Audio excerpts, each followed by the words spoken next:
Olá, tudo bem? Seja muito bem-vindo à última análise da Gazeta do Povo. Estamos diante de um julgamento histórico no país, mas não pelo motivo que se imagina. Formalmente, o ex-presidente Jair Bolsonaro é o réu, mas quem deveria explicar muita coisa é Alexandre de Moraes, o acusador que se coloca como juiz, vítima e investigador. Moraes é o réu oculto deste julgamento. Atropelou o devido processo legal, ordenou batidas policiais, censurou contas online, bloqueou redes sociais e mandou prender dezenas de pessoas sem acusação formal. Ele é um sancionado pela Lei Magnitsky por violar os direitos humanos e a liberdade de expressão. No entanto, quem está no banco dos réus a partir de amanhã é o ex-presidente Jair Bolsonaro, acusado de comandar uma tentativa de golpe de Estado que não mobilizou um soldado, não disparou nenhum tiro e não teve apoio sequer de um jipe do Exército. O que esperar desse julgamento? A peça de acusação será desmascarada diante dos brasileiros e do mundo? Há possibilidade de alguma reviravolta? Como os Estados Unidos vão reagir à continuidade da caça às bruxas no Brasil? E Moraes vai entregar a estrela de xerife depois do julgamento ou nunca mais soltará as rédeas da juristocracia instalada no país? Para explorar esse tema, você é o nosso convidado a partir de agora, na última análise que está começando, e tem aqui no estúdio a presença do Deltan Dallagnol. Tudo bem, Deltan?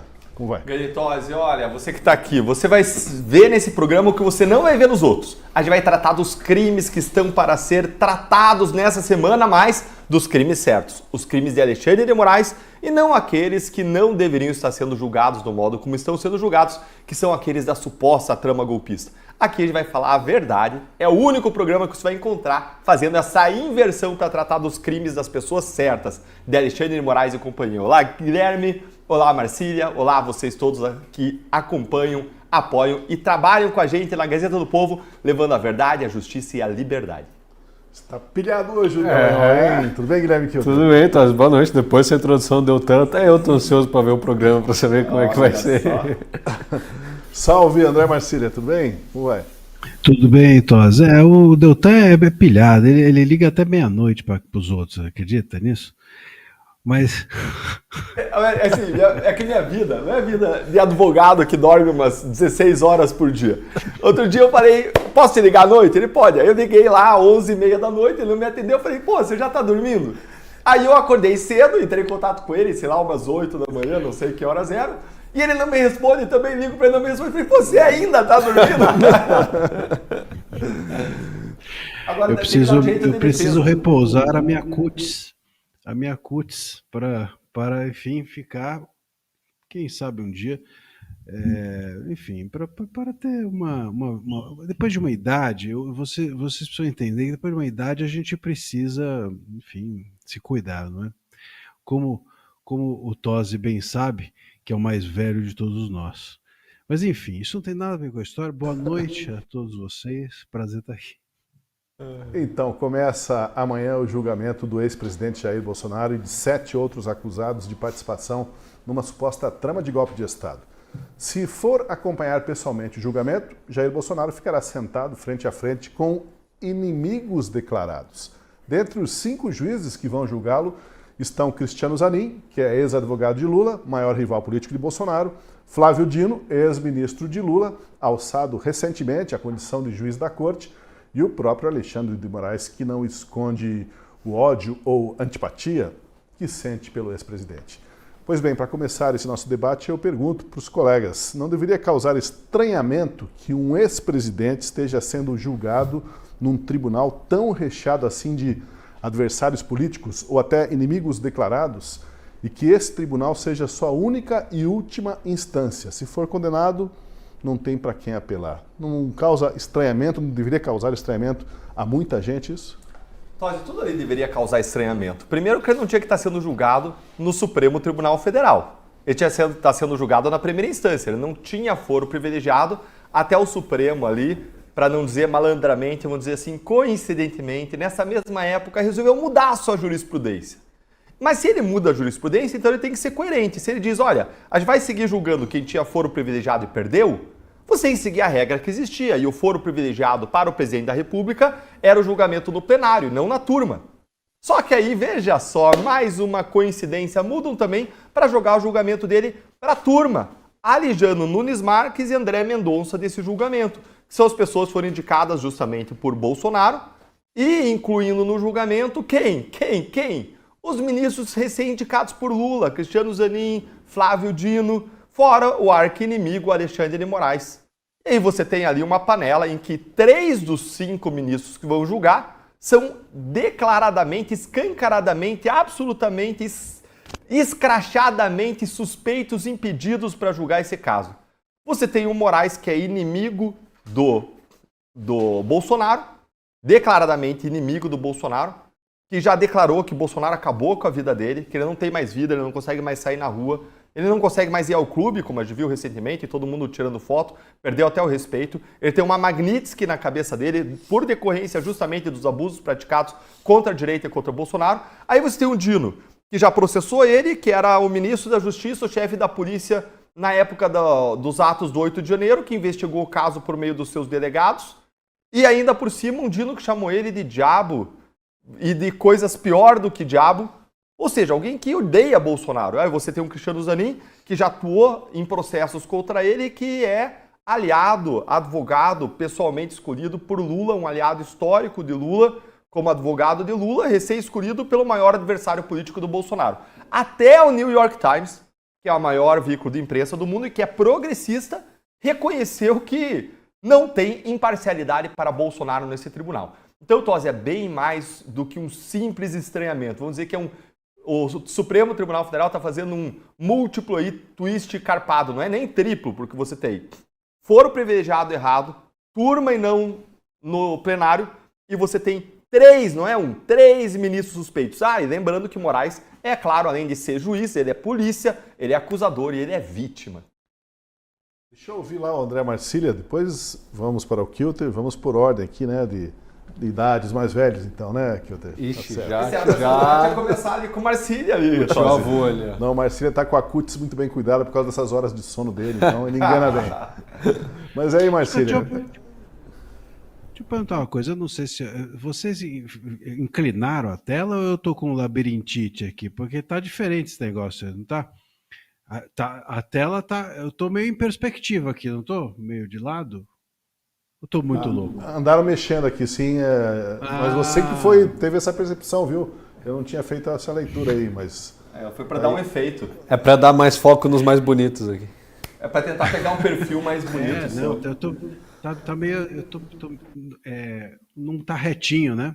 Tô meio de lado. Não, eu falei, será que eu tô com labirintite aqui ou é um efeito da tela? Já que a gente está falando de idade, né? É bom perguntar. Mas, olha, eu acho que esse é um ponto importante, né? Acho que a gente precisa ressaltar alguns pontos para esse julgamento. O primeiro ponto é que há diversos erros no próprio julgamento, né? Ou seja, a gente tem aqui um julgamento que devia realmente estar na primeira instância, a gente tem uma turma que não deveria estar julgando o Bolsonaro, a gente tem ministros que não deveriam estar julgando o Bolsonaro, nós temos 3 ministros que são suspeitos, né?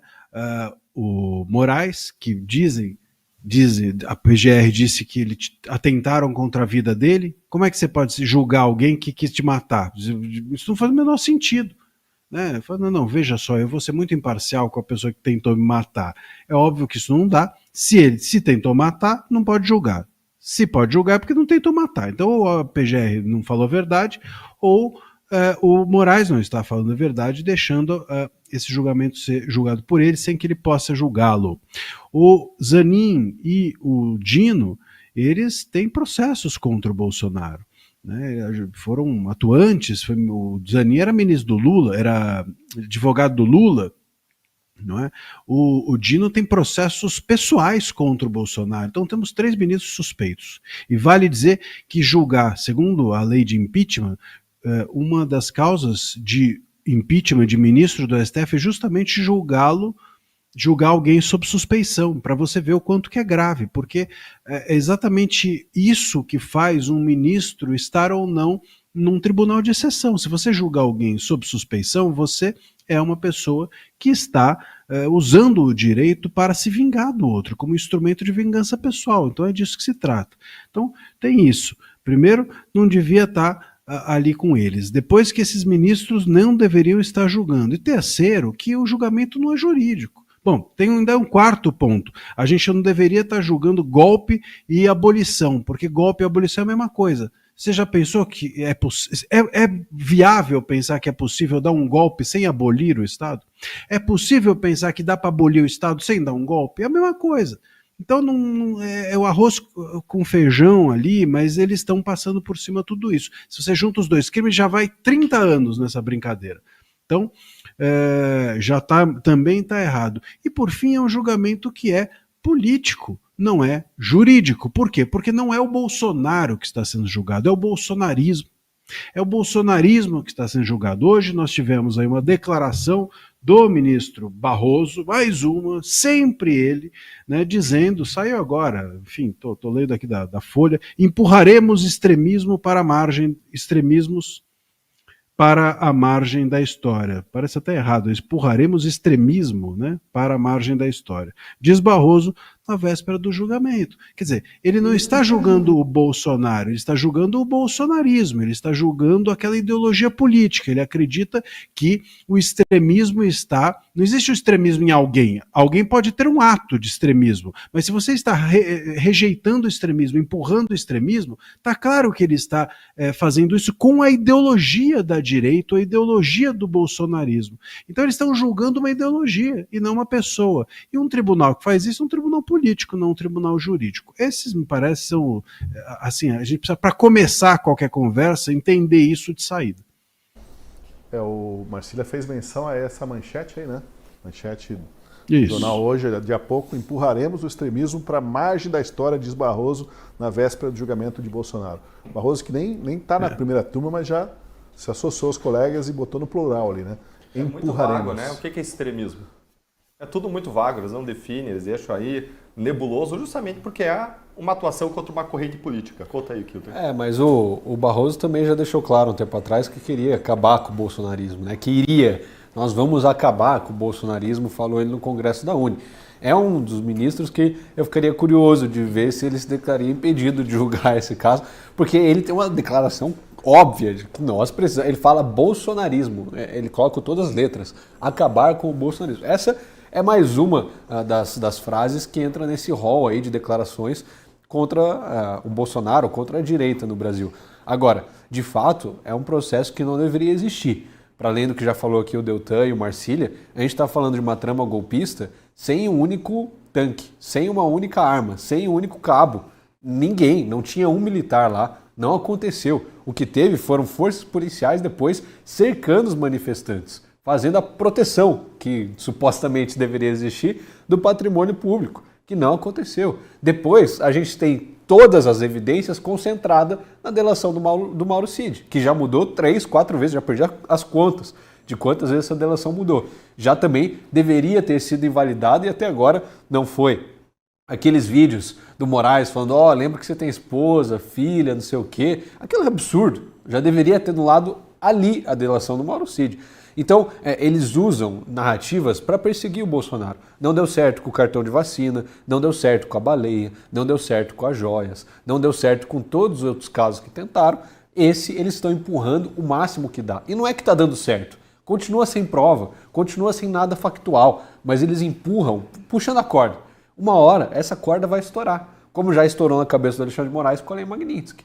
E provavelmente vai estourar na cabeça dos outros depois desse julgamento.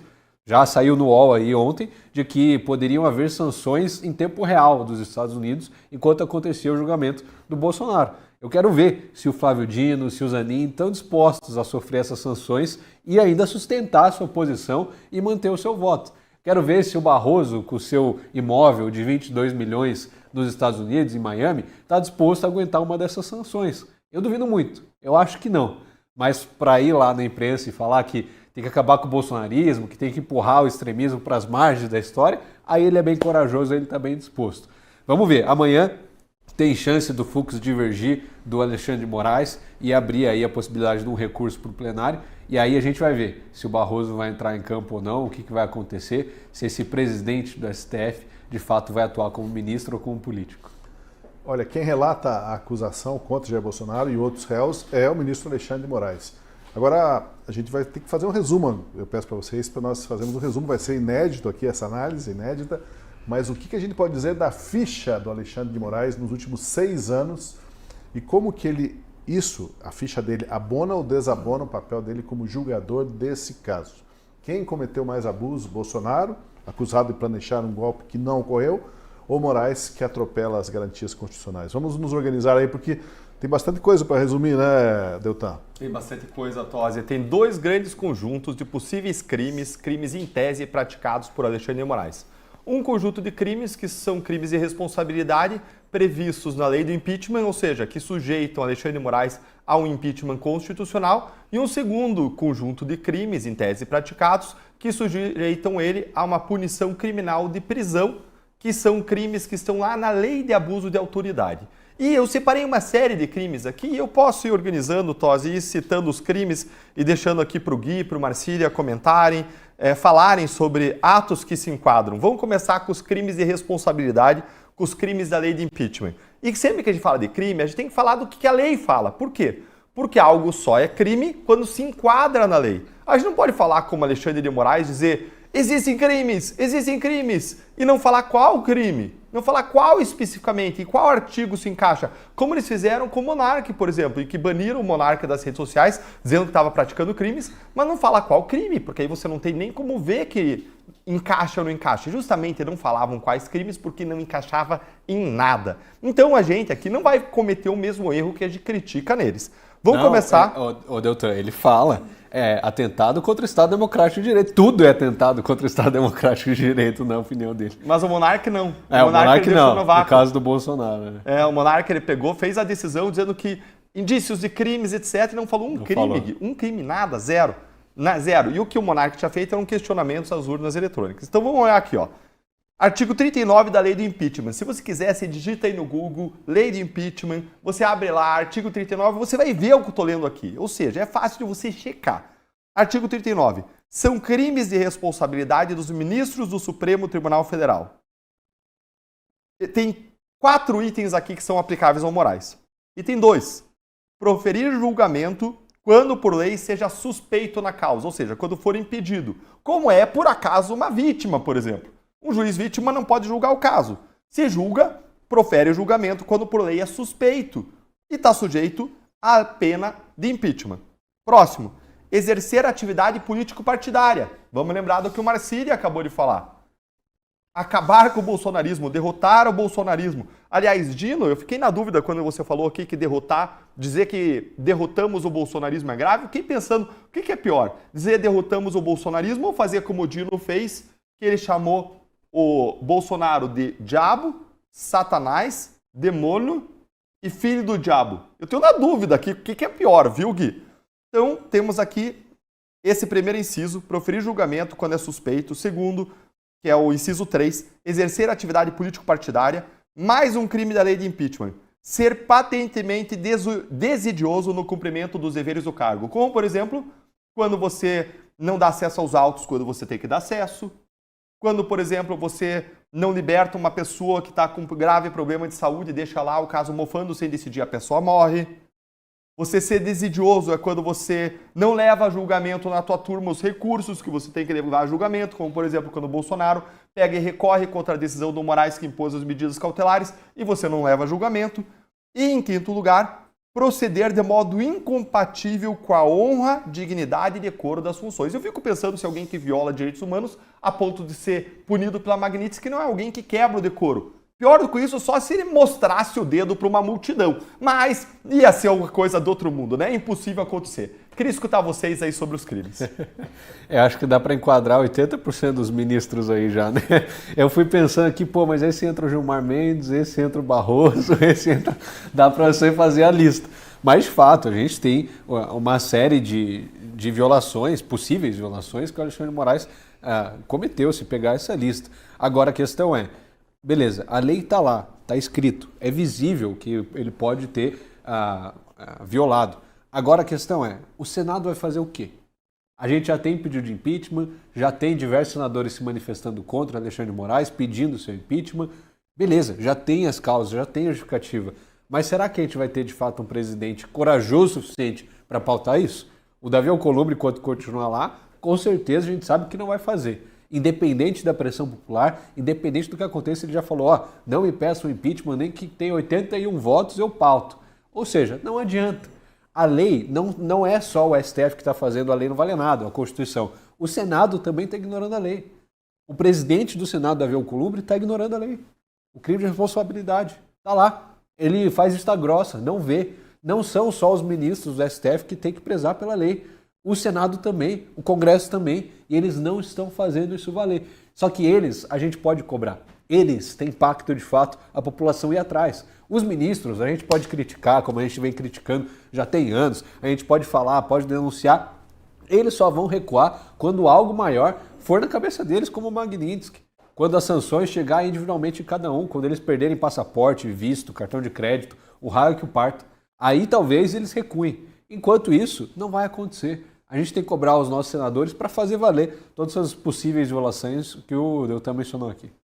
Viu, Marcília, você deve ter também teu ranking de violações aí que o Moraes cometeu e que mais deveriam causar espanto, né? Além do que o Deltan falou ali, o que você destacaria também dentro do que ele disse e mais coisas que deveriam ser muito...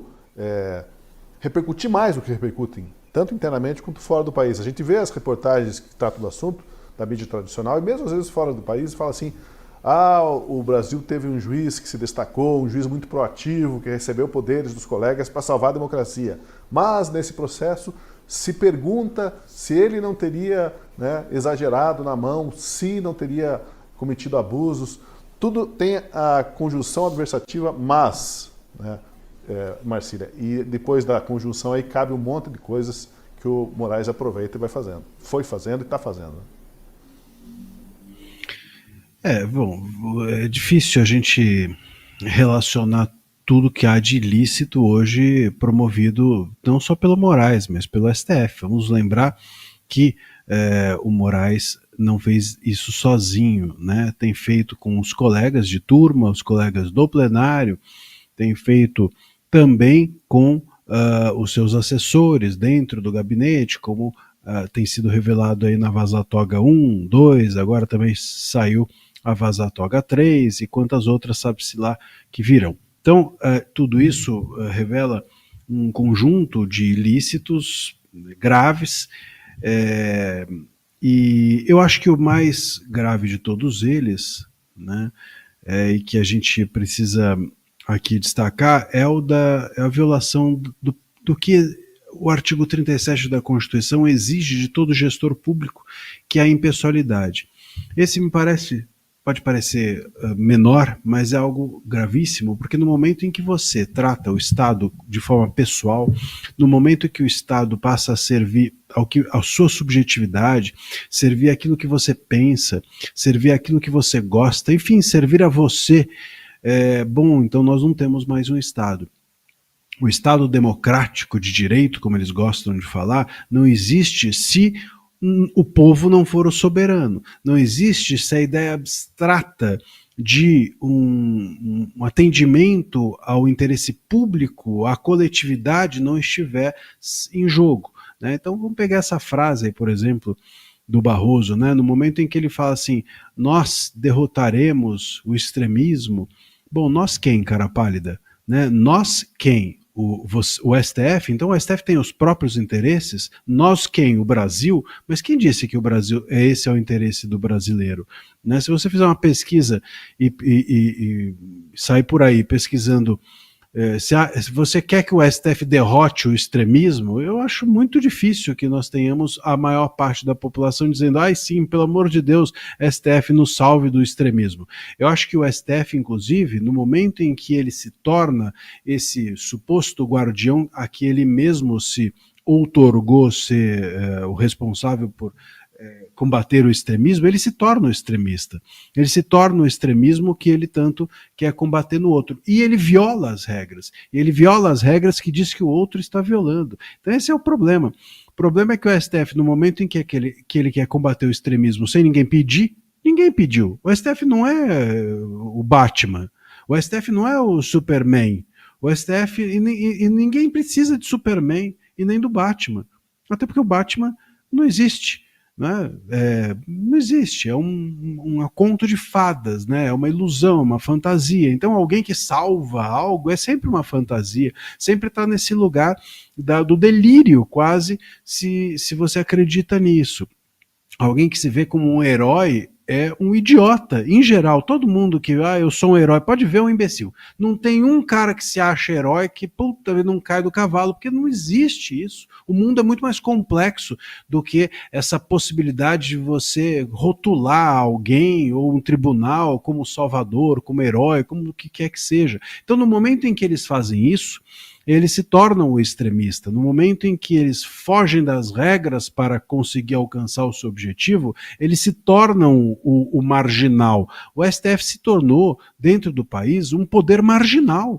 É disso que se trata. Não é só um poder político, mas é um poder marginal, porque eles acreditam que tudo bem eles violarem as regras para alcançar o objetivo de combater o extremismo. Pô, isso é o extremismo. O extremismo é justamente isso. Você achar que tudo vale em nome de um objetivo que não é o da nação, que é o teu, né?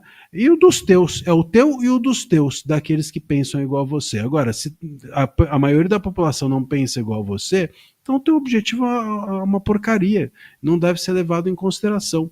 E se o teu objetivo viola as regras, você não está fazendo isso em nome do interesse de todos nós, porque todos nós tivemos o interesse de fazer as regras.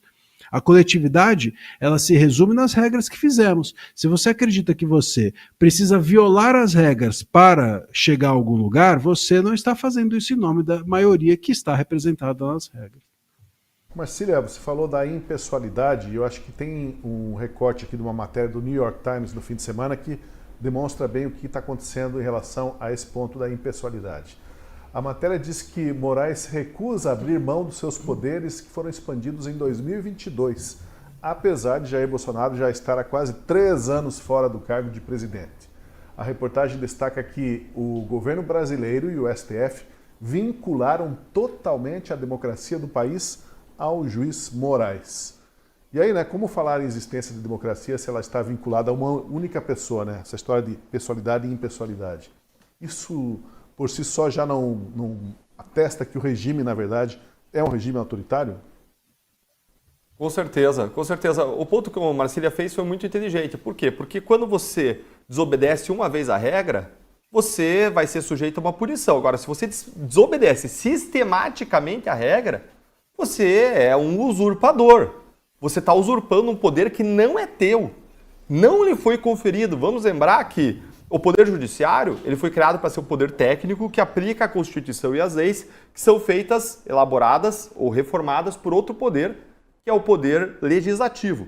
Quer quando faz as leis, atua como Congresso Nacional, quer quando reforma a Constituição, atua aí, como a gente chama em direito, de poder constituinte derivado. Então ele é feito para aplicar tecnicamente o direito. Agora, quando ele sai do direito, ele começa a inventar o direito, ele está usurpando uma função que não é dele e pior, ele está usurpando o poder da maioria delegado pela maioria ao Congresso. E quando ele atua contra, aí ele está afrontando claramente a ordem democrática por subverter a vontade legítima da maioria das pessoas. Então, é muito grave isso, muito grave. E o que The New York Times fala, e fala claramente, é que existe uma atuação supostamente para se defender a democracia, mas que levanta questionamentos sobre o quanto isso não acaba atingindo, da forma como está sendo feita, a própria democracia. E o The New York Times é muito explícito em dizer, como eu não vejo a grande mídia dizer no Brasil, não vejo, muito explícito em dizer que há censuras, há prisões alongadas, sem acusações, há uma série de ilegalidades sendo praticadas.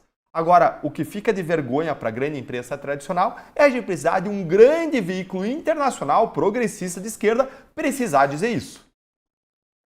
E não é só um, né? A gente está vendo uma série aí de veículos de imprensa internacional dia após dia falando dos casos do Brasil e denunciando a falta de devido processo legal que existe aqui. Já está claro, The Economist, New York Times, Washington Post, está um atrás do outro. Já perdi a conta de quantas publicações foram denunciando o que está acontecendo no Brasil. Seja o caso específico do Bolsonaro, seja a ausência do devido processo legal, a ausência de provas, de evidências, mas de fato, o que está acontecendo aqui, o mundo está vendo. Agora eu me pergunto, até que ponto isso nos ajuda?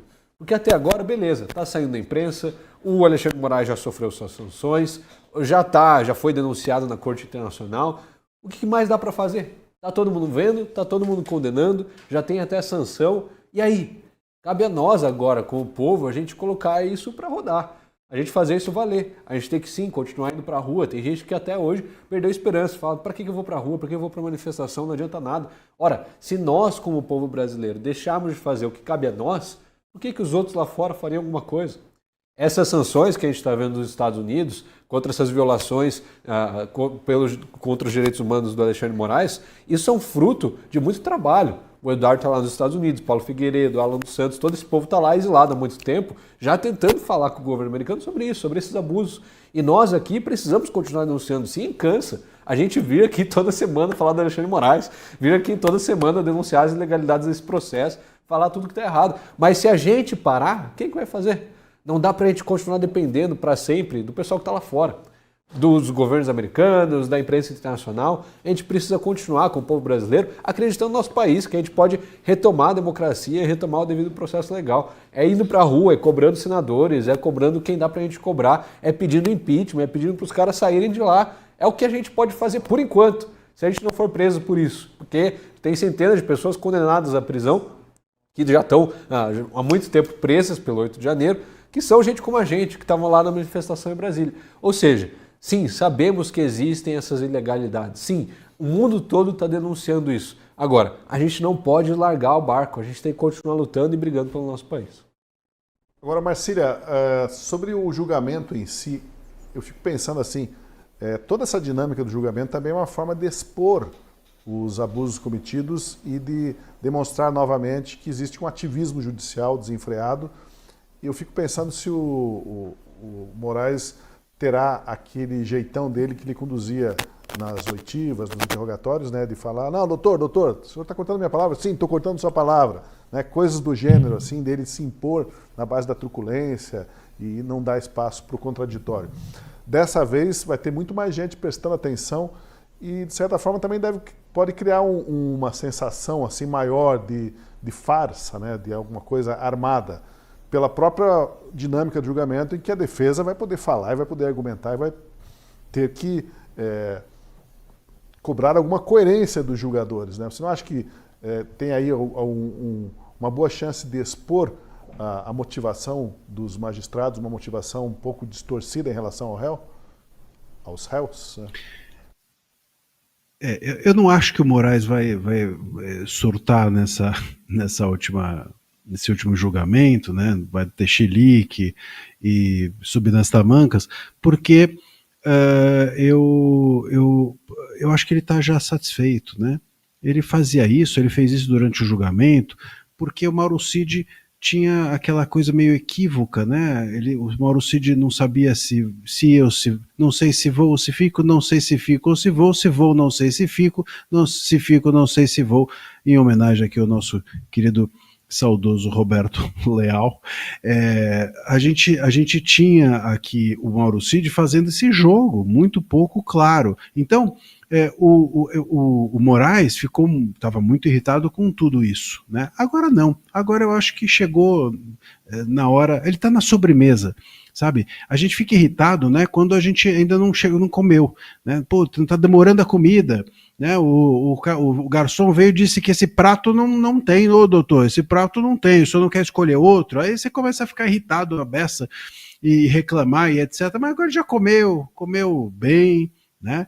Trouxeram o prato principal, já trouxeram a entrada, né? Ele está na sobremesa, no cafezinho. Agora é hora do cafezinho, é hora de acender o charuto, sabe? É nesse lugar que está agora o STF e o Moraes. Então, eles, claro, em relação ao julgamento, não em relação a Magnitsky, não em relação à visibilidade deles, não é disso que eu estou falando, só do julgamento. Nesse momento, não acho que ele vai haver esses surtos, porque há uma certa tranquilidade. O Bolsonaro já está condenado, todos os coleguinhas do Moraes provavelmente já bateram no ombro, né, e deve ter dito a ele, olha, parabéns pelo trabalho, o seu voto que o senhor ainda não deu é muito bom, o nosso também pode ter certeza que vai ser muito bom, igual o do senhor, deve estar nesse lugar, assim, a coisa da primeira turma, né? Ele deve ter recebido já um monte de paparicos, né,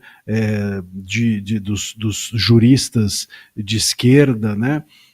Eu vi um juiz até no meu perfil ontem, veio e falou assim, que absurdo, falou para mim, que absurdo você dizer que a parte externa, porque a polícia foi colocada no quintal do Bolsonaro, né? Que absurdo você dizer que a parte externa da casa dele é inviolável. E aí eu até respondi a ele, falei assim, poxa, me dê o seu endereço aí que eu vou levar uma galera, então, para fazer uma rave aí no seu quintal, já que você acha que a área externa não é inviolável, vamos montar uma rave aí no seu quintal e tá tudo certo. Então, isso é um juiz, tá? Então, assim, esse tipo de coisa, ele já deve ter recebido lá os aplausos das pessoas, desses juízes progressistas, esses advogados. Então, ele tá tranquilo. Ele está numa boa, não acho que vai ter nada demais. Agora, é só o encerramento do ato, né? Nós estamos num ato ou num julgamento que começou lá atrás e teve que ser pilotado de forma muito brusca pelos ministros para que conseguissem chegar na condenação. Eles precisaram realmente forçar a barra, porque os capítulos não batiam. Né? O primeiro episódio não batia com o segundo não batia com o último.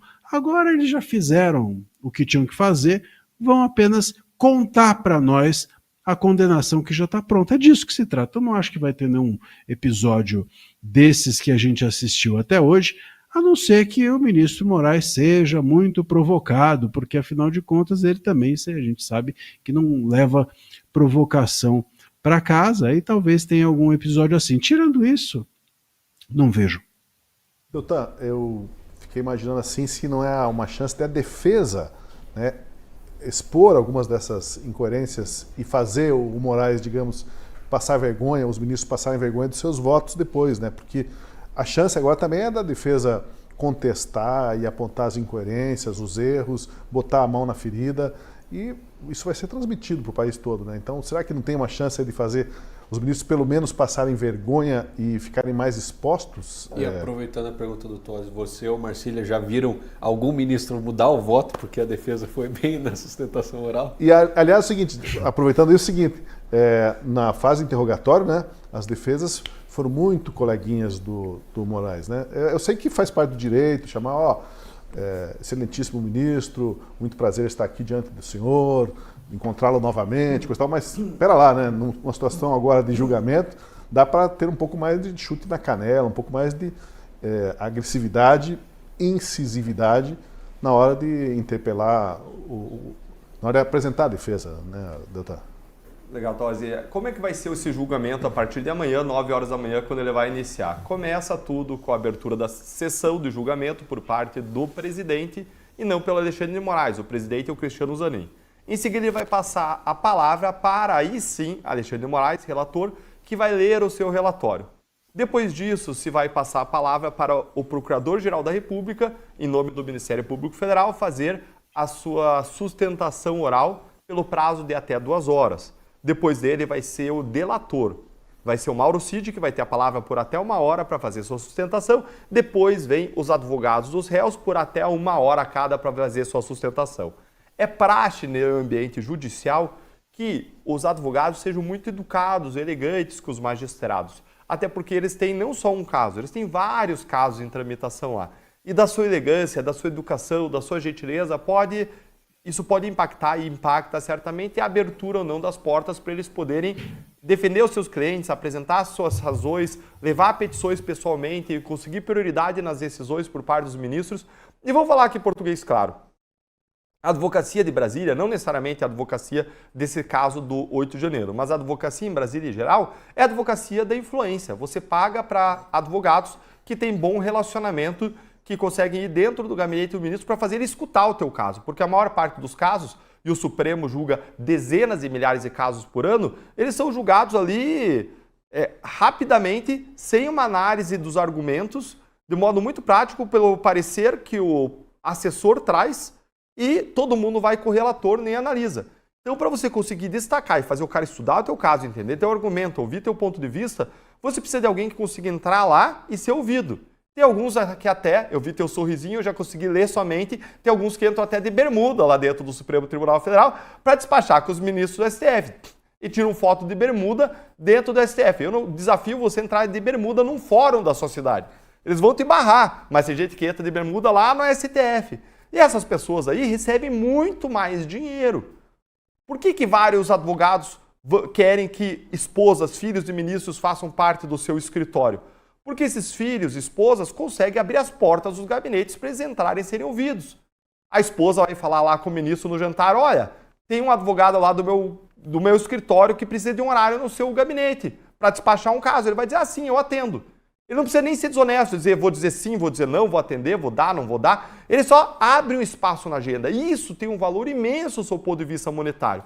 Então, esses advogados, eles não querem perder o acesso. Eles vão ser educados, eles vão ser elegantes, com exceção de alguns poucos corajosos, alguns poucos que vão lá e batem, dizem o que precisa ser dito, como Sebastião Coelho, como Jeffrey Schichini, que tem a coragem e que peitam e que não tem a sua advocacia dependendo necessariamente do Supremo Tribunal Federal, que tem vários casos perante TJ, casos dos seus estados, e essas pessoas têm a liberdade ou mais, a coragem de ir e dizer o que precisa ser dito. Mas essa, Tosi, vai ser a exceção à regra. Agora eles vão ali defender suas razões, vão colocar suas razões, e em geral, para fechar e responder o último ponto que você colocou, em geral, os ministros, assim como os desembargadores nos tribunais, eles já têm os seus votos prontos, o seu pensamento decidido quando eles escutam as alegações das partes, a sustentação oral. Contudo, alguns podem sim mudar de opinião diante de uma sustentação oral muito incisiva, que traga algum fato novo, algo que ele não tinha prestado atenção. Isso é, se é que o ministro prestar atenção no julgamento, porque vários ministros, vocês vão ver, vão estar ali no seu celular, vão estar ali olhando alguma coisa e não vão estar nem prestando atenção na sustentação oral que está sendo feita. Eu tenho certeza que, por exemplo, o ministro Alexandre de Moraes já está com seus votos prontos. Uma vez encerradas as sustentações orais, ele vai trazer lá o seu voto de dezenas e dezenas e dezenas de páginas que ele não vai ter elaborado de uma hora para a hora seguinte. Já está pronto lá, eu duvido que mude de opinião. Agora, alguns outros, como especialmente o ministro Fux, ele já tem sido sensível à revelação de fatos, às sustentações orais do passado. Pode ser que mude de voto, que encampe alguma tese, que assuma alguma briga trazida por advogado em nome da justiça. Só para entender a dinâmica, em algum momento, por exemplo, o Mauro Cid poderá ser interpelado nesse julgamento pela defesa dos acusados, ou agora já passou isso, ele faz só as considerações dele e ninguém pergunta, ninguém aperta ele sobre nenhuma incoerência ou contradição? Passou essa fase, Tosi. A fase do esclarecimento dele prestar o depoimento dele já passou, está lá atrás, está naquela fase que chama de instrução. Agora é uma fase puramente de sustentação oral perante a corte.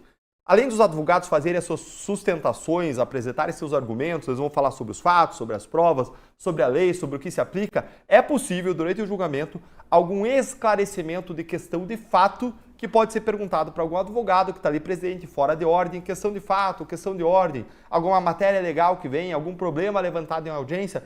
Isso pode ser algo que foge, digamos, vamos dizer assim, do script, do roteiro do julgamento e pode acontecer. Agora, a instrução processual, ouvir as testemunhas, ouvir os réus, suscitar esclarecimentos daquilo que aconteceu perante os réus, essa é uma fase que já passou. Agora vai ser uma fase muito rápida, vai ser uma fase dessas sustentações, depois das sustentações vai vir já o voto do Alexandre de Moraes, relator, ele vai ser o primeiro a votar, depois o voto dos outros ministros e no final é proclamado o resultado do julgamento.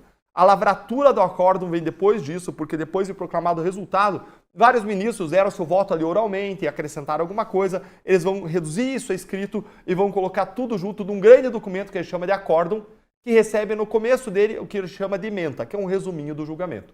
Esse é o processo, e aí a partir da publicação desse acórdão, ele é tornado público, cabem aí os recursos.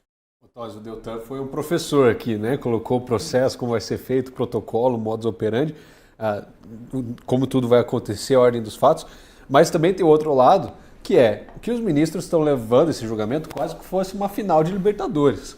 Olha os fatos que a gente tem até agora. O PT vai transmitir nos seus canais de transmissão o julgamento. Já foi decretado que vai ser transmitido na área externa do STF o julgamento. Para quem não conseguiu entrar, vai ser transmitido lá fora. Já colocaram cercado em toda a Praça dos Três Poderes ali, já um dia antes.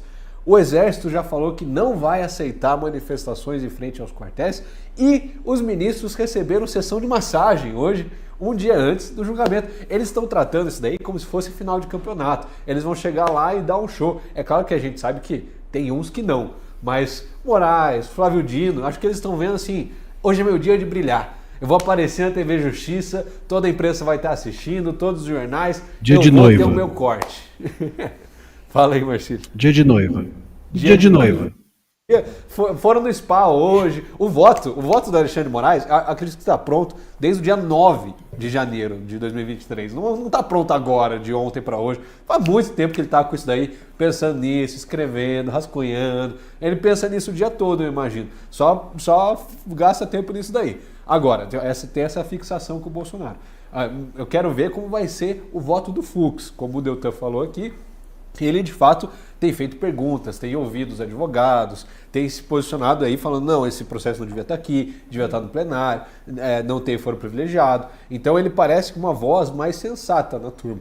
Então, dos votos, de todas as falas e as sustentações orais, a que mais me causa curiosidade e ansiedade, com certeza é a do Fux. O resto, imagino que vai ser meio... Já a minha expectativa é pelo depoimento ou pela fala do Mauro Cid, né? Porque o Mauro Cid é uma personalidade perturbada. Ele vai falar amanhã, não vai? Vai? Não, Mauro Cid. Não, ele não fala nada, só o advogado dele. O advogado dele fala o nome então. dele e faz a sua sustentação. O Bolsonaro também não vai, não. Saiu aqui, verdade, o Flávio porque falou que o eu Bolsonaro tava não vai. imaginando aqui, quem sabe o Mauro Cid teria aquele momento de falar assim, sabe o quê? Eu vou chutar o balde. Vou falar o que eu quero falar, o que eu devia ter falado. Não. Já passou então? Acho que a maioria deles nem vai, né? Também. Passou. A grande expectativa do Mauro Cid nesse julgamento é que a pena dele não supere 2 anos de prisão, o que permitiria a ele continuar no Exército e recebendo o seu salário do Exército ao longo do tempo. Contudo, essa expectativa aí, esse boi já foi com a corda. Ele já se enrolou tanto, disse, desdisse, falou, não falou, que a redução de pena dele vai ser pequena. Ele, mesmo tendo delatado, mesmo tendo rompido suas relações, mesmo tendo entrado em todos os problemas que entrou, mesmo tendo se desdito e dito que estava seguindo ali, dançando conforme a música que a Polícia Federal colocava para ele, ele ainda vai ser condenado a uma pena alta, vai perder o seu cargo. Ele é um cara que vai ter um final muito triste no encerramento desse julgamento, dessa história. Papelão, né? Papelão do seu Mauro Cid. Bom, Ô Tosi. Diga lá, Marcília. Mas vamos dizer o seguinte, é claro que, enfim, a gente tem esse cenário jurídico, né? Esse envelopamento é jurídico, mas o recheio aqui é político. O recheio a gente sabe. Veja, esse julgamento amanhã é que nem episódio do Chapolin e do Chaves. Sabe? Você começa a assistir o episódio, você sabe que a dona Florinda vai bater no seu Madruga, você sabe que o seu Barriga vai chegar cobrando aluguel, você sabe que a Chiquinha vai brigar com o Nhonho, é isso. E ainda assim você ri e assiste, não é?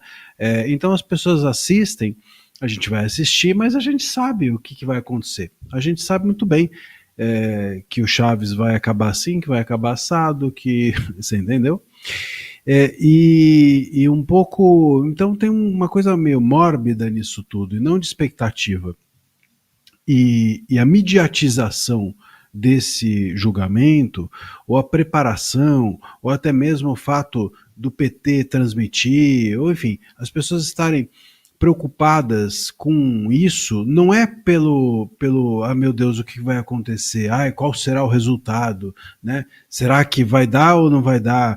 A questão única aqui, ou a mediatização, é porque interessa a boa parte da mídia, e é por isso que eu acredito piamente que isso vai ser transmitido. Só não vai ser transmitido se começarem a provocar o Moraes. Você fala, tem chance de alguém expor o Moraes? Tem alguma chance de alguém deixar o Moraes desconfortável? Se isso acontecer, talvez eles suspendam a transmissão. Mas a transmissão vai acontecer porque eles querem contar uma história. A história é: nós derrotamos o bolsonarismo. A história é essa que o Barroso acabou de dizer. Nós afastamos o extremismo do Brasil. Eles querem que a imprensa conte essa história. Eles querem que seja essa a história que esteja nos livros. É disso que se trata. A história é contada pelo vencedor. E eles estão nos vencendo a todos, porque para derrotar o bolsonarismo eles acabaram com o país. Para derrotar o bolsonarismo eles destruíram o direito. Para acabar com o bolsonarismo eles acabaram com a democracia. E então, eles, para contar a história de que tudo vale a pena se a alma não é pequena, como diria o Fernando Pessoa, para contar essa história, eles precisam mediatizar. Você vai ver amanhã o show que vai ser a fala do Moraes. De novo, isso eu não tenho a menor dúvida. Amanhã vai ter showzinho. Mas talvez tenha vídeo, talvez tenha transmissão, talvez ele coloque lá, enfim, gráficos e etc, etc. Porque é disso que se trata. Eles querem contar a história deles e impor a história deles a nós todos, de que eles derrotaram o bolsonarismo, que é o extremismo e que a democracia venceu. Então, é por isso que precisa da mídia. A mídia é nesse sentido. Nós somos, nesse circo todo, o palhaço. Olha, se esse julgamento ocorresse num tribunal internacional, né, que não fosse aqui no Brasil, não fosse com esses atores, com esses personagens, quem que estaria mais enrascado aí? O Alexandre Moraes ou o Bolsonaro? Já que a gente tem Bolsonaro acusado de um golpe que nunca foi consumado, que talvez tenha sido cogitado, e do outro, Alexandre Moraes acusado de violar em série as garantias constitucionais. Num tribunal imparcial, né, como acontece em jogos da Libertadores, geralmente o juiz é de outro país, vem um outro juiz para apitar o jogo ali entre dois clubes do Brasil e da Argentina, por exemplo, vem um cara lá do Chile, ou da Venezuela, seja de onde for. Venezuela melhor não, né? Aí sabe quem que vai ganhar, quem tá lascado. Não, mas enfim, vocês entendeu, né, Kyoto? Quem estaria mais enrascado se fosse um tribunal isento, tribunal talvez internacional? Quem que deveria estar sentado naquele banquinho dos réus? Pois é, torcer para que o Lula nunca vá para o Tribunal Internacional, porque nem o inglês ele vai conseguir entender o que estão acusando ele. Agora, é claro que é o Alexandre de Moraes que levaria a pior nesse tribunal, porque é evidente, quando você pega uma pessoa externa, ainda mais de outro país, que não tem viés ou vontades políticas, a gente sabe que o Supremo Tribunal Federal é uma corte politizada, indicado por presidentes que são partidários, que têm um lado político. E naturalmente vão indicar pessoas que favorecem a sua visão de mundo, que favorecem a sua ideologia, que favorecem a sua visão e seu entendimento. Então, o nosso STF está contaminado, não é um tribunal tão imparcial quanto deveria ser. Quando você joga isso para fora, para pessoas de outros países, de outras culturas, o que eles vão fazer? Eles vão olhar a letra da lei, o que diz o texto e os fatos, o que está acontecendo, e vão pedir evidência. É natural que isso seja assim, é o que deveria acontecer aqui, pelo menos, mas não está acontecendo.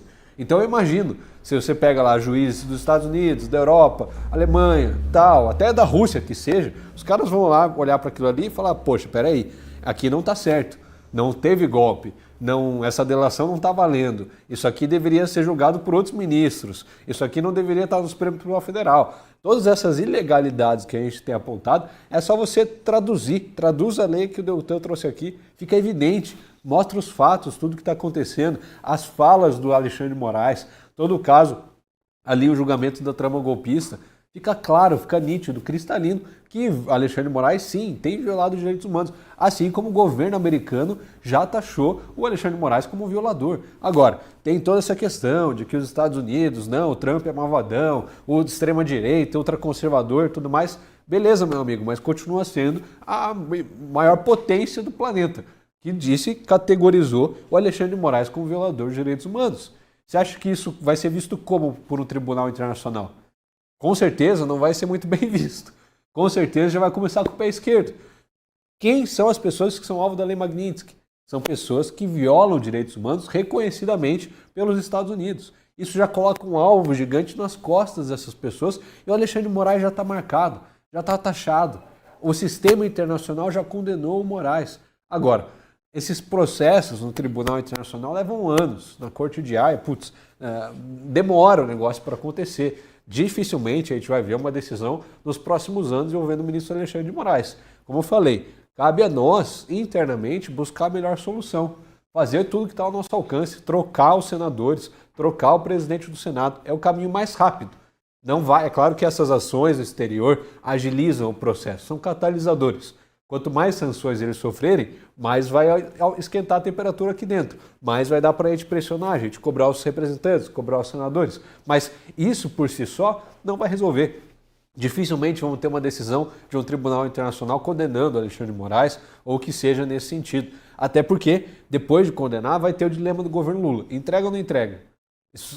Manda ou não manda? Prende ou não prende? E aí, o que vai acontecer? Supondo que amanhã o Alexandre de Moraes seja condenado pelo Tribunal Internacional. O que vai acontecer? O Lula vai entregar? Duvido, dificilmente. Vai ter uma blindagem. E nenhum tribunal, nenhum país vai violar a soberania do Brasil para buscar uma pessoa que foi condenada internacionalmente, assim como o Putin já foi condenado por crimes de guerra e continua lá. É soberano na Rússia e ninguém vai lá buscar ele. Ninguém vai declarar guerra ao Brasil para buscar o Alexandre de Moraes. Não vai acontecer. Então, a nossa esperança não pode estar nisso. Não deve ser o nosso principal plano de ação. Deve sim continuar fazendo o que a gente está fazendo aqui. E o que vocês acham do fato de amanhã o Eduardo Talhaferro, o ex-braço direito do Alexandre de Moraes, vai estar prestando depoimento na Comissão de Segurança do Senado, justamente no primeiro dia de julgamento, simultaneamente ou paralelamente, vão estar ouvindo as denúncias do Eduardo Talhaferro e novas denúncias que ele tem para trazer. Essa estratégia, você acha que pode surtir algum efeito ou, na verdade, não é um momento muito adequado para ele falar, já que as atenções vão estar todas no julgamento e, de repente, tem lá ele misturando as vozes, digamos assim, Deltan? O que você acha dessa estratégia de ouvir amanhã o Talhaferro simultaneamente ao julgamento?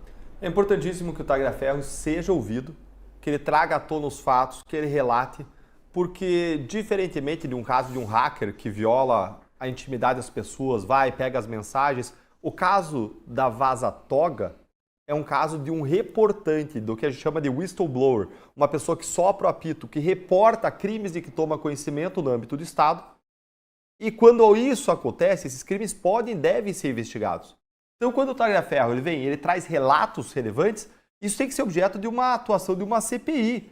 Tem que ser instalada uma CPI no Congresso para investigar crimes praticados no âmbito do Supremo Tribunal Federal, no âmbito do Tribunal Superior Eleitoral. Tem que ser instaurado um inquérito para investigação desses fatos na Procuradoria-Geral da República. Então é importantíssimo que ele venha e relate. Porque vieram à tona mensagens, é importante que ele venha e confirme. E vamos lembrar que depois que ele trouxe esses relatos, que vieram à tona as mensagens, foi instaurado um inquérito para persegui-lo, para investigá-lo, um instrumento de perseguição contra ele.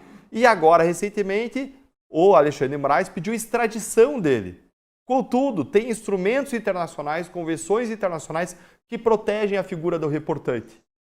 Provavelmente aí, o Alexandre de Moraes vai tomar uma nova porta na cara, uma portada na cara, porque a extradição do Talhaferro deve ser denegada por conta dele ser alguém que traz à tona crimes relevantes praticados dentro do Estado, pelo próprio Estado. E a gente precisa falar qual é a grande esperança para Bolsonaro a partir desse julgamento. Eu vou contar para vocês, mas eu vou contar no final do programa, Tosi. Eu prometo para as pessoas contar qual é a grande esperança. O Gui já disse que a grande esperança não é um tribunal internacional. E realmente não é. Para uma Corte Interamericana de Direitos Humanos, que é quem poderia atuar nesse caso, reverter o julgamento, as condenações indevidas, as injustiças praticadas, as violações de direitos humanos, para ela reverter as condenações e mandar indenizar as vítimas desses abusos estatais, isso vai mais uma década, como mostrou outros casos, como o caso envolvendo o ex-presidente do Paraguai. Isso demora. Então isso não é a solução para o caso Bolsonaro. Qual é a solução para o caso Bolsonaro diante da situação que a gente tem hoje? De um Senado omisso, diante dos abusos em série sendo praticados? A solução eu vou contar para vocês no final do programa, mas antes eu quero falar, se você me permitir ainda, dos 12 crimes de abuso de autoridade que se enquadram na lei de abuso de autoridade, que, em tese, podem ter sido praticados pelo Moraes e que merecem uma investigação, Tosi. Daqui a pouquinho você começa a elencar esses crimes aí, né? 12 é bastante. É bastante. Somando mais uns... Tem que resumir, mas mais vamos uns falar 6, disso. 8 que você falou, já batemos 2 dezenas de crimes aí.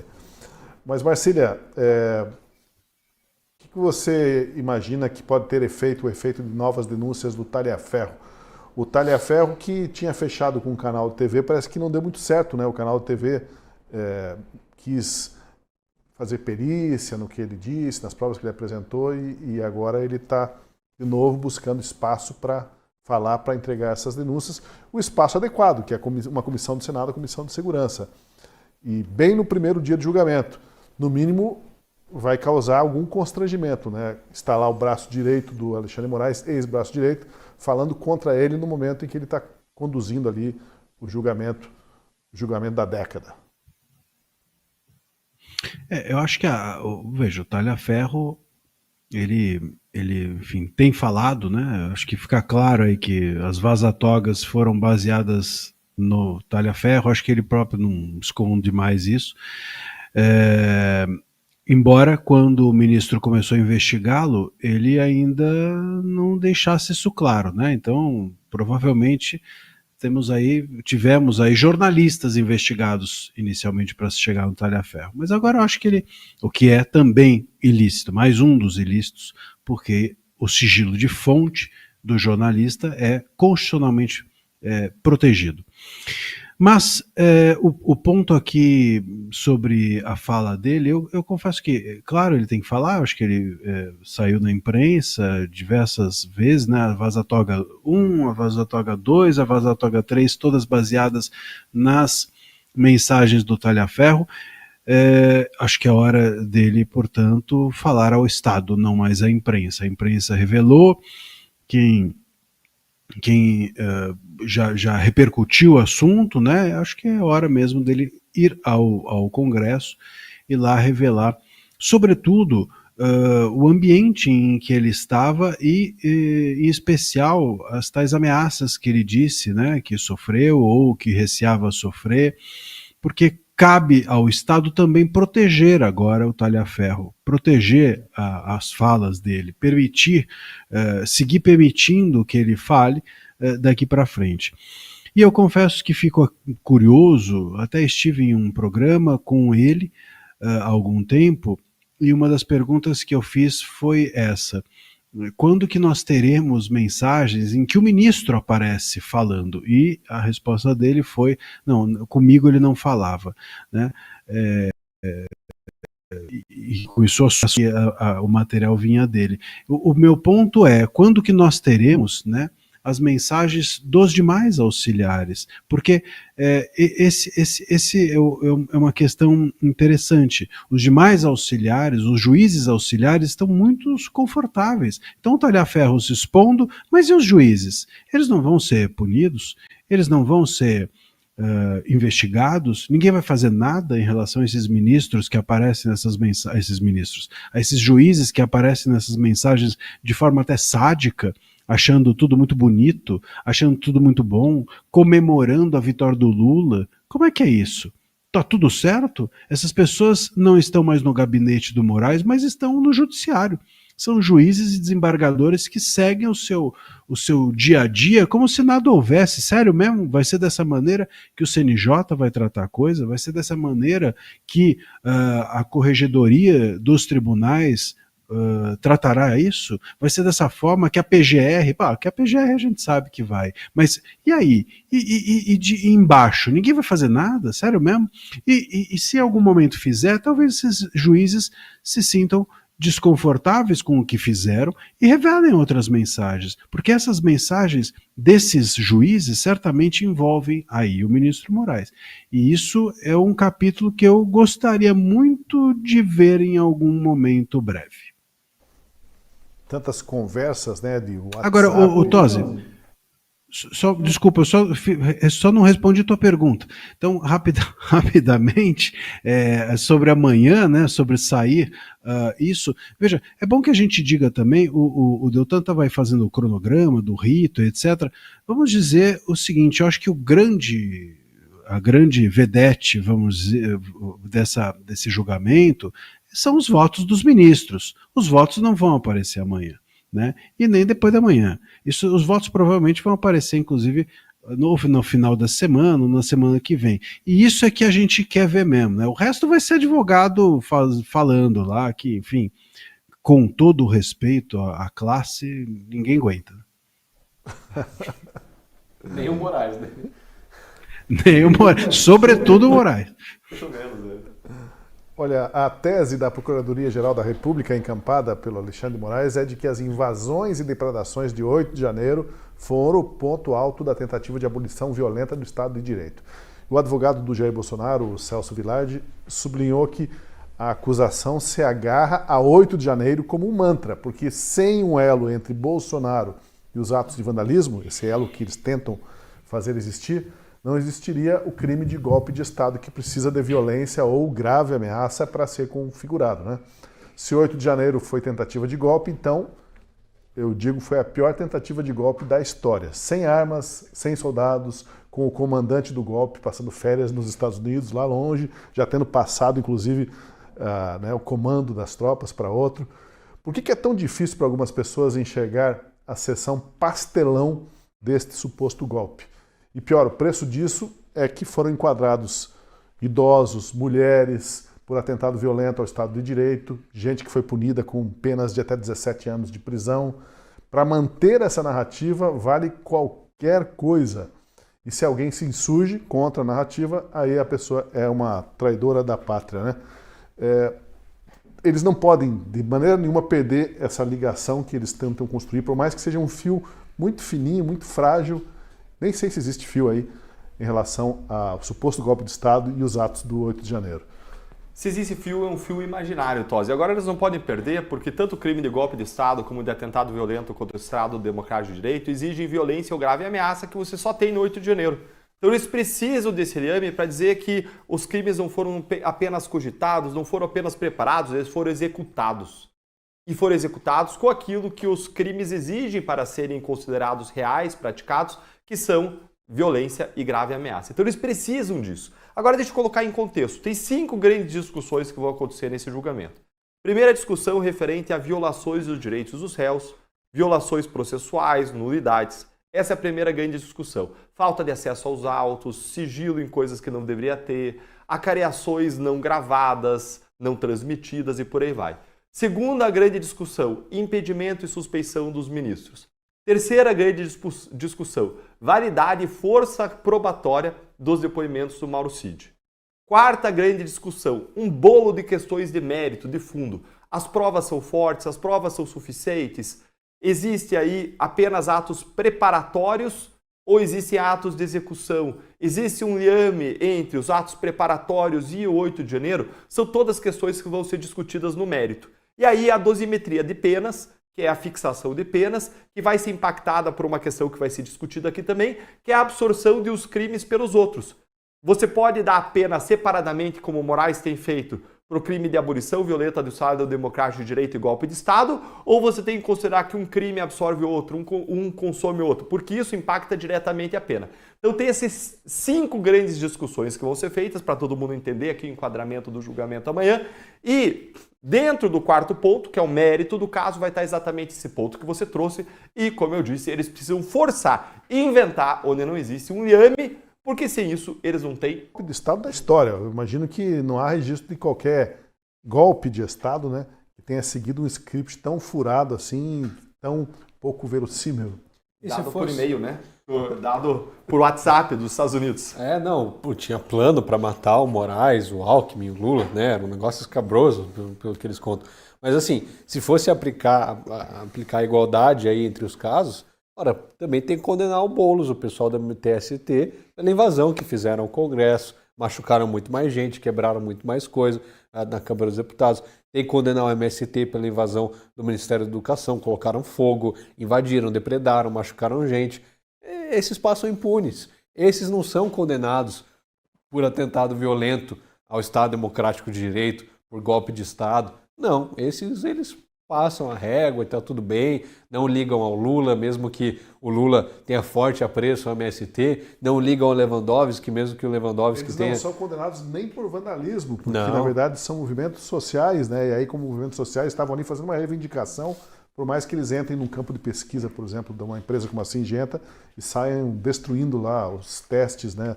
Os campos de experimentação científica. Não, tudo isso aí faz parte da luta reivindicatória das classes desfavorecidas. Ou até poderia ser punido, Tosi, só fazer um parênteses, desculpa, Gui, mas até poderia ser punido, só que não é punido por quê? Porque eles seguem o processo legal. Eles dizem, olha, a gente só pode punir quando você tem uma prova de quem fez o quê. Você não pode punir a pessoa porque ela estava ali no meio. Você tem que provar o que ela fez, que ela depredou. E aí você não tem a prova específica, você não tem a identificação das pessoas que fizeram, você não tem uma mega operação, mega esforço para você identificar e punir. E, enquanto no 8 de janeiro, pune-se simplesmente porque a pessoa estava lá. Foi lá, um ônibus, pegou todo mundo, botou tudo no mesmo saco e disse, esse saco aqui a gente vai jogar na prisão. Que de um lado a gente tem vândalos profissionais, né? O pessoal sabe fazer quebra-quebra, vai lá, bota camiseta, se mascara e vai, todo mundo junto, coordenado, tem horário de chegada, horário de saída, tem objetivo. Eles vão lá e eles sabem o que eles estão fazendo. O MST já quebrou quantas vezes patrimônio público? Incontáveis. Eles estão acostumados com isso. Agora, o pessoal do 8 de janeiro nunca fez nada parecido na vida. Foi lá protestar, o negócio foi escalando, e eles se viram numa emboscada e não conseguiram sair daquilo que eles estavam. Tinha gente que estava só em Brasília, que nem participou. Mas espera lá, mas eles levaram substância inflamável, que foi aquele batom lá, que era uma substância inflamável. É verdade. Que lembrar disso. Quase derrubou batom ali. Atômico. Quase explodiu a Praça dos Três Poderes, o batom. Inflamável, batom. Na peça acusatória está escrito assim, a Débora pichou com substância inflamável. Você tá brincando? Não, isso eu não vi. Na acusação da PGR. Isso, eu tava tentando entender aqui, inflamável por quê? Porque deixa eu pensar, Kate, deixa a pessoa sexy, tá tentando fazer alguma ligação aqui. Bota fogo no batom pra você ver. Se você fizer uma pesquisa no Google, você vai ver ali que realmente alguns tipos de batons podem ser inflamáveis, mas hoje já tem outros tipos de composição ali, mas até um tempo atrás alguns tipos de batom poderiam ser inflamáveis. Se colocasse fogo ali, quem sabe né, acenderia uma churrasqueira, por exemplo. Mas para isso dizer que ela estava portando substância inflamável, atentando contra o Estado Democrático de Direito, é uma forçação inimaginável. Né? Mas é fato, viu, doutor? Está escrito na peça acusatória. Caraca. Então o batom pega fogo, é isso? Então é bom tomar cuidado dobrado com batom na cueca. Né? Nossa senhora, meu Deus do céu. É piada de tiozão e... Não, mas veja só. Hiper tiozão. Obrigado, Marcília. Eu vou competir, eu já saltou para competir com você. Mas sabe, Marcília, quando a pessoa não quer acreditar em alguma coisa, quando ela tem uma opinião formada, você deu esse exemplo, me faz lembrar o que um colega meu contava. Ele dizia assim que o camarada saía, chegava tarde da noite em casa, e quando estava chegando em casa, a mulher dele vinha e falava assim, onde é que você estava? Não, tem uma saidinha aí. Vem aqui. Aí eu olhava assim para a camisa dele, mancha de batom. Você pensa que me engana? Eu sei que você estava com teus amigos depois do futebol. Não vem com essa história de mancha de batom. Ou seja, na cabeça da pessoa, a bronca era com os amigos, que ele saía com os amigos para beber, para ir pro futebol. Ô, Tosi, você tem inclusive um samba conhecido, né, do nosso querido... fugiu o Cartola, né, nosso Cartola. Eu acho que é do Cartola, ou do Nelson Cavaquinho, mas que fala do lenço, né, que a mulher... Que a mulher briga porque chegou com o lenço manchado de carmim. Essa também é antiga, que era as mulheres passavam no rosto e então o cavalheiro ele ia limpar o rosto dela e voltava com o lenço sujo, a mulher percebia depois do baile. Mais elegante do que a tal da mancha na zorba. Isso em idos de 1850, na juventude do Marcília. Isso aí foi minha infância. Ia bailar. Tosi, deixa eu falar aqui um pouco aqui dos crimes aqui. Antes de encerrar o programa, só para cumprir a promessa. Mas viu, Deltan, antes de você falar ainda dos crimes, e mostrando que a gente tem essa liberdade para apontar, para pôr o dedo na ferida e para dizer os crimes, ainda temos essa liberdade, vamos exercê-la até as últimas instâncias, porque estamos num veículo como a Gazeta do Povo. Né? A Gazeta do Povo defende essa liberdade, um jornal centenário e que proporciona programas como esse do Última Análise. Então, se você apoia o nosso jornalismo, considere ser assinante. A Gazeta está com uma promoção que se chama o 7/9, o 7 de setembro. Nesse mês, você tem a chance de investir na informação com propósito, assinando a Gazeta do Povo por apenas R$ 7,00 por mês nos 9 primeiros meses. 7 por mês nos 9 primeiros meses e você apoia nosso trabalho, nosso jornalismo por um Brasil mais livre e consciente. Acesse gazetadopovo.com.br/oferta pelo QR Code que aparece na tela ou o link na descrição do vídeo e assim você estará dando um apoio efetivo ao trabalho que a gente faz aqui no Última Análise. trabalho como esse agora, que o Deltan preparou, estudou, está muito bem articulado para apontar mais alguns crimezinhos aí, Deltan. Crimezinho, só crimezinho, você vai ver, Tosi. Só coisa leve. Ó, eu não vou, para não monopolizar, eu vou só citar aqui por cima alguns crimes, só para vocês terem ideia dos possíveis crimes praticados por Alexandre de Moraes, para eu ouvir aqui o Marcília e o Gui. Vou mencionar aqui alguns crimes, então, da Lei de Abuso de Autoridade. Artigo 9º, decretar prisão, que é medida de privação de liberdade, em desconformidade com as hipóteses legais, em manifesta desconformidade com as hipóteses legais. E a gente tem todas as prisões aí do 8 de janeiro que são indevidas, com destaque para aquela do Débora Rodrigues, do Clesão, Felipe Martins, Mauro Cid, Anderson Torres, Jair Bolsonaro e Braga Neto. Aí tem um outro crime, esse primeiro crime aqui com pena de 1 a 4 anos de prisão. Tem um outro crime que é o parágrafo único. Incorre na mesma pena aquele juiz que, dentro do prazo razoável, deixa de relaxar uma prisão ilegal ou então de substituir uma prisão preventiva por uma cautelar alternativa. E aí você tem o caso da Débora, do Clesão, Felipe Martins, Braga Neto, Bolsonaro. Pena é a mesma pena do anterior, 1 a 4 anos. Aí a gente tem o crime de decretar a condução coercitiva de testemunha ou investigado manifestamente descabida ou sem prévia intimação para comparecimento ao juízo. E aí teve o caso do Mauro Cid, recentemente, quando prendeu e soltou na mesma madrugada e transformou isso em obrigação a depor.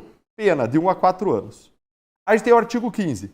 Constranger a depor sob ameaça de prisão pessoa que, em razão da função, ministério, ofício ou profissão, deva guardar segredo.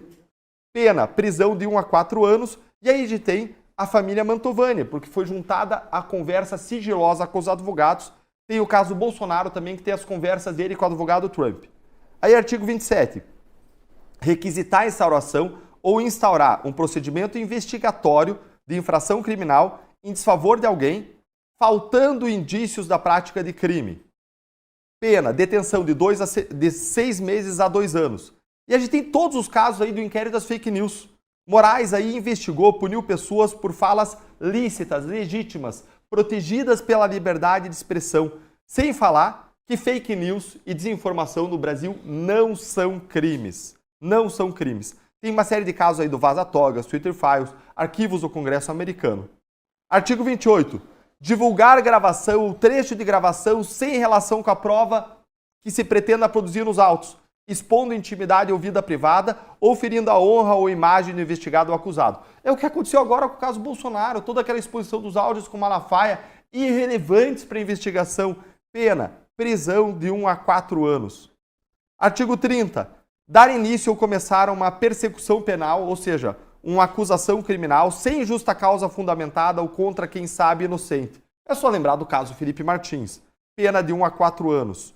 Eu não vou seguir, mas tem artigos 31, 32, 36, 37, 38. Tem uma série de crimes nos quais, em tese, se enquadram as condutas do ministro Alexandre de Moraes. Ou seja, são investigações que, em relação a um funcionário público comum, seriam instauradas para apurar a responsabilidade dele. A Lei de Abuso de Autoridade exige dolo específico, ou seja, uma especial intenção, uma série de elementos que precisam ser apurados, investigados. Agora, isso você só vai verificar se existe ou não numa investigação adequada e, infelizmente, nós não a temos em relação ao ministro Alexandre de Moraes. Pelo contrário, a gente tem uma blindagem do sistema para proteger essa autoridade suprema. Pelas minhas contas, já deu mais de 300 anos de cadeia aí, mas o risco é ele passar essa cadeia na cobertura, igual o Sérgio Cabral. Ele vai passar para os outros essa cadeia. Né? Nesse ponto, é bom enfatizar que a Gazeta do Povo tem uma posição editorial que é em defesa dessa CPI do abuso da autoridade, que seria uma CPI para passar o país a limpo, para colocar luz sobre todas essas violações. O caminho que a Gazeta entende é justamente estabelecer essa comissão parlamentar de inquérito, defende isso, inclusive nos seus editoriais, porque é preciso realmente que isso seja elencado, seja trazido à tona, né? E quando se coloca assim de uma forma ranqueada ou enumerada, a gente vê como vai somando as penas, vão somando-se as penas. Quase que daria para colocar aí também como atentado ao Estado Democrático de Direito. Não diria violento, mas é um atentado contra o Estado Democrático de Direito. Alguém que comete todos esses ilícitos, ele está destruindo o Estado Democrático de Direito. Ele mostrou o dedo do meio. E tem isso também. Eu tenho, É isso. Eu queria essa é a minha sugestão. Eu acho que o ministro Moraes, o crime, a gente pode elencar para ele o atentado ao pudor, né? Eu acho que nada mais obsceno, né? Esse gesto dele, a gente tem falado muito, mas nada mais obsceno do que os gestos que ele tem feito nas suas decisões desde 2019. A maior obscenidade que eu já vi na minha vida foi o ministro Moraes promover esse monte de inquéritos contra todos nós desde 2019. Há 6 anos que nós recebemos gestos obscenos. E olha, obsceno, a raiz da palavra, a raiz etimológica é fora de cena, obscena. É isso, é fora de cena, é fora da regra, é fora da lei, é fora da Constituição, e é nesse lugar que nós estamos em razão disso. Isso atenta contra o pudor. O pudor não é apenas uma questão sexual ou do gênero. Pudor é você estar em conexão, né, com a sua concentrado, né, com os seus próprios valores, concentrados com os valores que valem a pena. E isso realmente esse STF não está. O que vai ser do Alexandre Moraes após esse julgamento? Ele vai pegar a estrela de xerife que os outros colegas deram para ele, né, como nos filmes de faroeste antigamente. O camarada ia lá, um bonde no revólver, rápido no gatilho, recebia a estrela do xerife. Depois, terminada a missão, ele entregava. Ele vai entregar essa estrela de xerife ou não larga nunca mais? Não, ele não vai parar, né, Otózio? Depois vai condenar o Bolsonaro amanhã e ainda vai ter o Eduardo Bolsonaro, ainda vai ter o Carlos Bolsonaro, ainda vai ter o Flávio Bolsonaro, ainda vai ter a Michele Bolsonaro. Se ilude quem pensa que amanhã ele vai se aposentar, fala, cumpri a missão, condenei o Bolsonaro, vou voltar a ser um ministro nos moldes que deveria ser, vou cumprir a lei, a regra. Não vai acontecer, ele vai continuar. Não vai parar no Bolsonaro, assim como não começou no Bolsonaro. Já tem milhares, mais de 1.000 pessoas presas por conta do 8 de janeiro. Quer prender o Bolsonaro e não vai parar nele. Vai continuar, já tem falado do Eduardo Bolsonaro, que está violando a soberania e tudo mais. Os deputados do PT, o Lindbergh já pediu a prisão, já pediu cassação do mandato. E o PT vai continuar pedindo e ele vai continuar cedendo. É isso que vai acontecer. Porque não é um ministro que segue o rigor da lei, que segue o devido processo legal. Não, é um ministro que já está atuando de forma política, que já está atuando não mais com o texto da lei, com o que deveria acontecer, mas com a sua vontade própria, com a sua ideologia. E aí não tem nada que vai parar ele. Se a gente não parar, se o Brasil não parar o Alexandre Moraes, ele vai continuar parando o Brasil. Não vai ter eleições justas ano que vem, assim como já não teve em 2022, as eleições presidenciais. Se ilude quem pensa que isso vai acontecer. Ah, tá bom, vai condenar o Bolsonaro, vai condenar o pessoal da trama golpista e o Brasil vai voltar à sua normalidade, a democracia vai voltar, vamos ter as eleições tranquilas, normais e limpas. Não vai acontecer. E o pessoal precisa acordar para isso. Não vai parar no Bolsonaro, a gente está falando isso faz tempo. Amanhã é só mais uma etapa, é só mais um nível. Ele vai continuar indo atrás da família, vai continuar indo atrás dos aliados, vai continuar indo atrás de qualquer apoiador, dos ministros, de quem participou do governo Bolsonaro. Não vai parar. Eles querem não só acabar com o Bolsonaro, mas acabar com o bolsonarismo. O Barroso já falou. Então tudo que está ligado ao bolsonarismo, eles vão atrás. Amanhã é só mais um dia. Eu queria trazer algo que agrava isso. Se vocês lembrarem do golpe de 64, do golpe militar de 64, quando os militares tomaram o poder, a ideia era retornar o poder para os civis dentro de um determinado prazo. Por que isso não acontece depois de uma violação à ordem constituída, ainda que tenha sido, digamos, movida ali por uma intenção de afastar o comunismo? Eles tinham a intenção de devolver o poder. Por que eles não fazem? Porque se eles devolvem o poder, eles estão sujeitos à punição em seguida. Justamente por eles terem feito aquele ato, por eles terem tomado o poder, ainda que de forma bem intencionada. A gente não vai entrar no mérito dessa discussão, já entramos em outros momentos aqui, mas eles estão sujeitos a punições se eles devolvem. Por que eles só devolvem o poder lá em 85, quando houve, depois da ampla anistia? Porque eles estavam garantidos que eles não iam ser processados, que eles não iam ser responsabilizados. Lembrem que o que o Moraes fez agora foi caracterizado por um jornal estrangeiro, pelo Wall Street Journal, numa coluna, como um golpe de Estado. O jornalista colocava, olha, teve sim um golpe de Estado no Brasil, mas não foi dado pelos bolsonaristas no 8 de janeiro, foi dado pelo Supremo Tribunal Federal Brasileiro. E como a gente está olhando aqui, quando você olha para a lei do impeachment, artigo 39, as condutas de Alexandre de Moraes se enquadram em tese em 4 das 5 descrições, os 5 comportamentos criminosos. Quando a gente olha para a lei de abuso de autoridade, eu acabei de analisar aqui com vocês 12 artigos da lei de abuso de autoridade e 12 crimes em tese praticados. E aí a questão é, vocês acham que Alexandre de Moraes estaria disposto a devolver o seu distintivo para, no dia seguinte, ele poder ser alvo de responsabilização pelos seus potenciais ilícitos praticados? Vocês conseguem imaginar não só a possibilidade de reparação ou de punição criminal, mas a possibilidade de necessidade de reparação civil, dele ser condenado a indenizar os prejuízos causados para o Twitter, para as grandes empresas que vieram para o Brasil, para a Starlink, que foi bloqueado seus recursos para indenizar o que o X devia, para as pessoas que tiveram seus direitos fundamentais violados. Você consegue imaginar o Flávio Dino, na Berlinda, de ter que indenizar o prejuízo que ele causou aos bancos? Numa canetada, caiu o valor de mercado dos bancos de 42 bilhões de reais, e eles estando sujeitos a esse tipo de responsabilização. Vocês consideram a hipótese de que eles estariam dispostos a se afastar do poder e passar a correr um risco de responsabilização?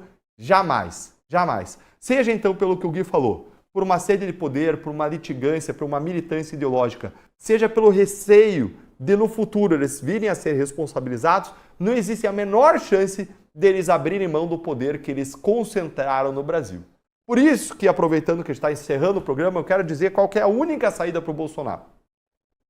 A única saída para o Bolsonaro é, em 2026, a eleição do presidente de direita que indulte ele, que dê uma graça, um indulto individual para Bolsonaro no início de 2027 e, concomitantemente, a eleição de um Senado forte o suficiente para impedir que o Supremo Tribunal Federal, em 2027, derrube esse indulto, derrube essa graça individual. Então ele precisa de uma conjunção de 2 fatores. Esse é o melhor cenário que eu consigo ver para Bolsonaro e para a direita. E se o Supremo derrubar o indulto, com um Senado, com um Congresso suficientemente forte, passa-se também a anistia. Ou seja, se você não consegue a solução de um determinado modo, você consegue a solução de outro.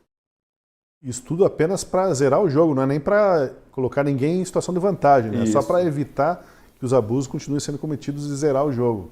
A gente não está nem falando em depois restrições e avanços contra esses abusos e punições, né? Bom, Marcília, o ministro Moraes vai aceitar se tornar apenas mais um ministro depois desse julgamento ou, na verdade, a República Juristocrática do Brasil continuará tendo os seus expoentes aí e ele, o expoente maior?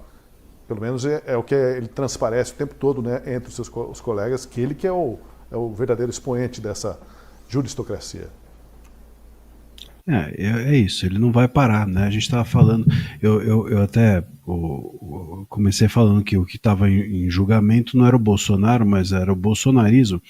Então, enfim, você põe fogo num formigueiro, né?